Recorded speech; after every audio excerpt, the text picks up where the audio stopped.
सुन लेल करा घर सुनला एक स्वर से इस ऐतिहासिक धरती कोरबा की धरती को हम प्रणाम करते हैं। यहाँ उपस्थित पिता तुल्य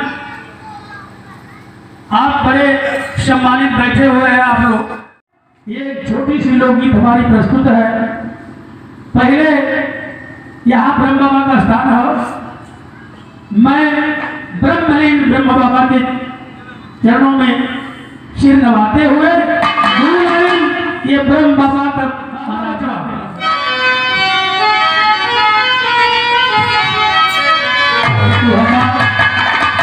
हमारा बोलो हमारा बोलो रात का है ना कैला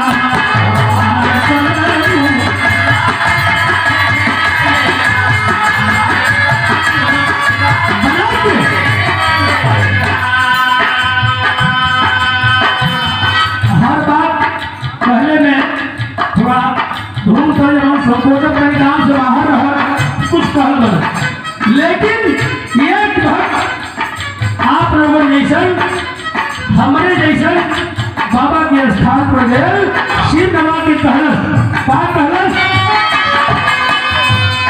लगाई दे लगाई दे ब्रह्म बाबा जी से लगाई दे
कर कमलों से बहुत बड़ा पुरस्कार है 110।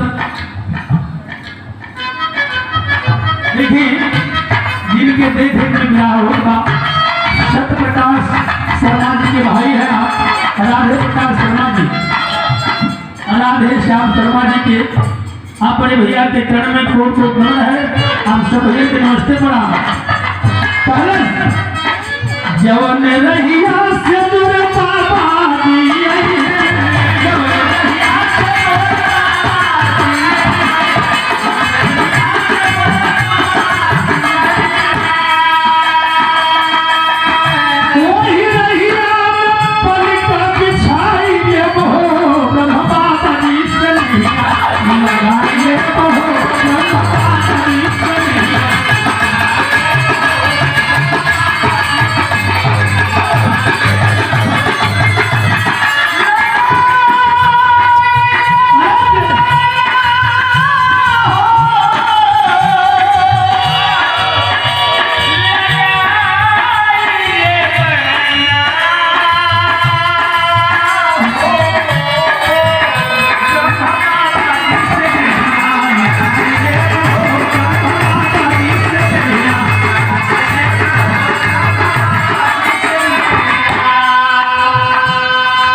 बाबा जी का नाम रहे। ये लिए कहना है नाम अमित नाम अमित